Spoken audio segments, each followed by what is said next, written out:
What's up, guys? It's Drac, and I just got this in from a Black Friday, Cyber Monday, Cyber Week sale, whatever you want to call it. This just came in from Amazon. I paid $80 for it. I think it's $100 on Amazon right now. There will be a referral link in the description, but the Halo fan inside me is giddy. I've seen the pictures. I've seen the spoilers. I absolutely hate the pre-order kind of scam system that is NERF Limited, but my disdain for the system falls in the face of my fandom. So you kind of peel off this like banner that's designed to be like a sticker or a foiling or something, showcasing that it's NERF Limited. I'm thrilled that Halo picked up this, or that Hasbro picked up this IP, because frankly, Mattel wasn't doing right by the IP. They weren't producing product with it. And if you're gonna have it, I want you to use it, especially since a lot of the ones that Hasbro's made so far, between the shotgun and the AR, they've been pretty faithful replicas. They've been pretty solid. And this is a very exciting include because the Needler is probably, like, if not a Marine weapon, I think that the Needler is the most iconic Halo Covenant weapon. So we've got NERF Limited, NERF Limited, NERF Limited, then we've got the Halo logo here on the back. The box is actually a pretty cool display, which is why it's worth talking about. It looks like it's got plasma rifle burns in it, showcasing that in this almost like ammo supply crate thing. Try and get it out of the camera glare here. The Needler is peeking through. So without any more talking about the packaging, let's slice it open and see what's inside. So in true trying to be more sustainable fashion, everything seems to be in cardboard packaging. The stand looks pretty good, actually. And then it's gonna assemble with these two pieces, a la yay and yay. That's pretty stupid proof. You've got the NERF Limited logo in there again, but over here it says Needler and then Halo, and that's pretty cool. We've got a code for the game in here somewhere that I don't explicitly want to show you guys, because while I usually give away the codes, I play Halo and I want the NERF Needler in the game. And then other than that, it doesn't look like there's too much. No, the darts are hiding down in here. Hopefully those are custom. And then you've got the blaster itself. The stand is cool.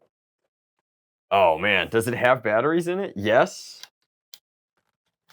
It needs batteries. No batteries included. All right, we'll be right back. All right, so the Needler has 3 switches. There's a forward switch marked by 2 lines, a back switch marked by 1 line, and then a center switch which is off. Now, interestingly enough, the back switch is the on sensor, where it uses this touch sensor, almost like a rev trigger, to start powering up. And you guys can see the glowing has begun. We'll get you a dark segment here in a second. There's also a light here and here, as well as full illumination of sort of the muzzle in the front and the grill in the back. In all honesty, one of the best implementations of lights and sounds that I've seen. Now, the forward is literally a passive display mode that does a 2-hour-long timer where it shuts off at the end. And this is like, I guess if you were showing off your Halo room, you could put it on display mode and let it sit there. Now, the instructions do recommend leaving it in off most of the time. Now, of course, with the switch all the way back, we are in play mode. It'll still light up. It'll still do things, including fire. Now, the interesting part there is that I thought this might be a Springer-style blaster when it was first leaked, but it is not. So you load 10 darts into this forward cylinder. If you ever are having a difficulty loading it, this side panel, not this one, just this side, the kind of ugly side with all of the warning text on it, is the side that opens up and kind of clicks out of place. You're gonna wanna click it closed, and then the lights re-illuminate and what have you, but this appears to be a single switch, full auto SMG, just like the game.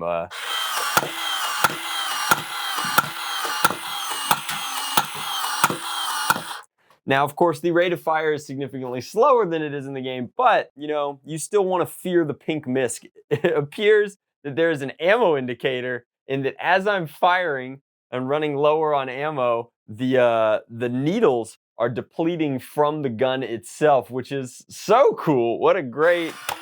Yeah, and then now it's empty and they're off.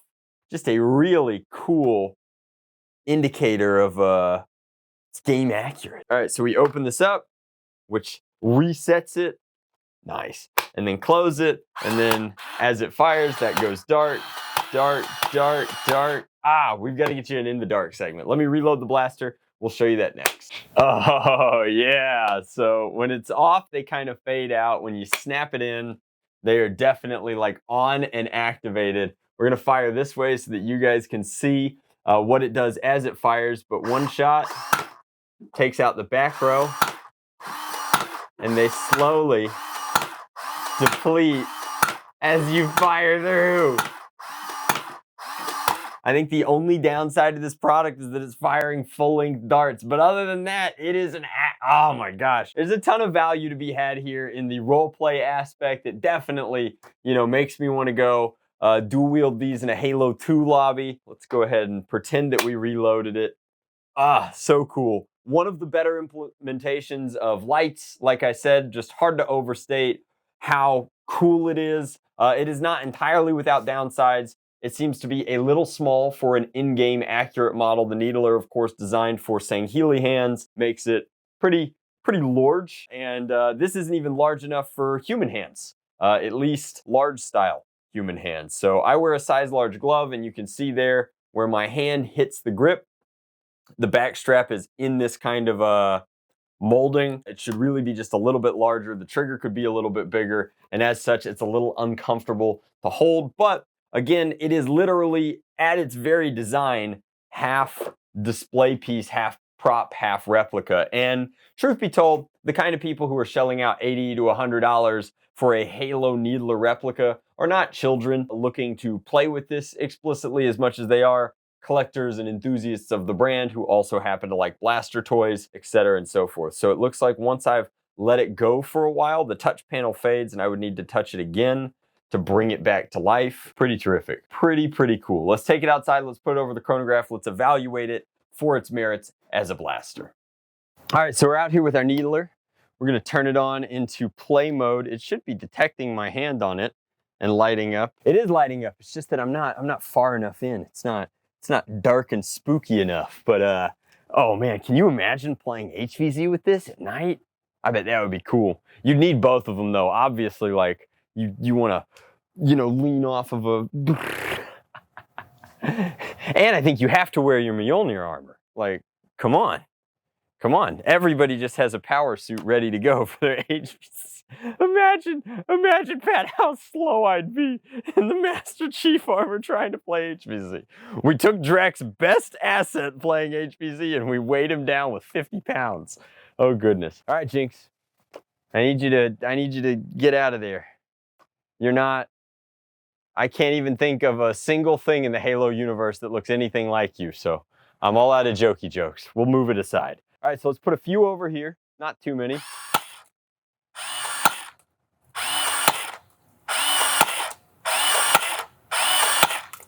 $47. These? Alrighty guys, so if that wasn't very telling, this thing is sort of inaccurate. However, it's working with the AEG internals. Definitely not snap firing, right? It's a little funky inside, but we were not getting accurate shots over the thing. They were kind of peeling either which way. So let's try one more time to get some over the chronograph. We're just gonna full auto it and see.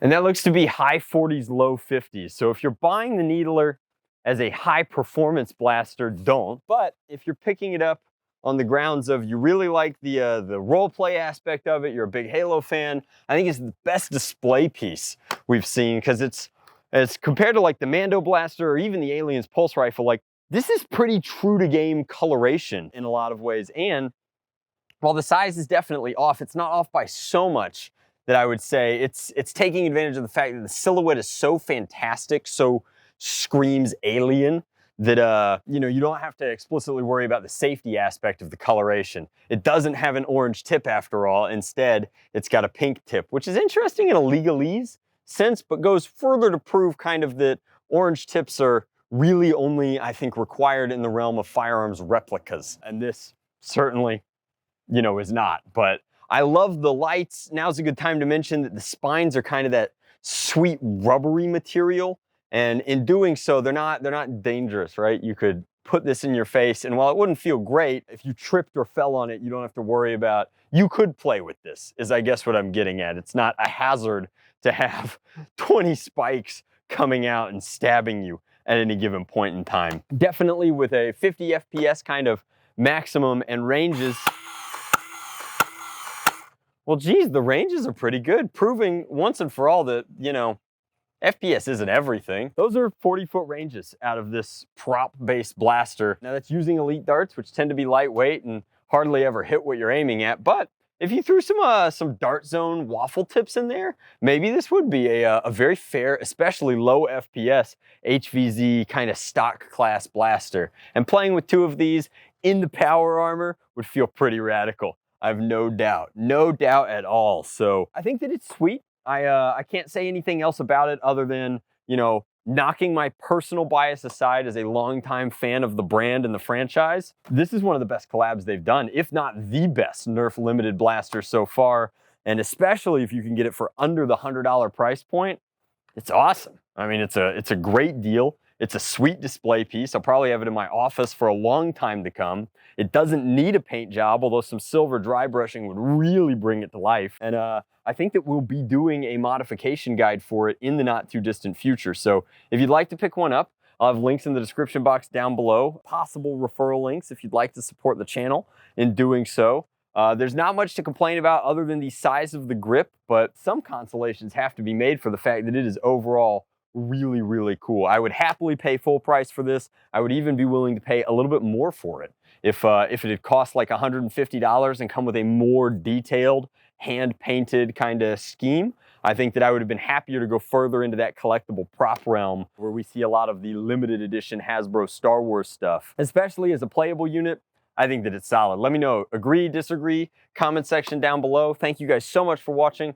I'll see you guys as we cruise through December. Happy holidays, much love, Needler on, Drac out.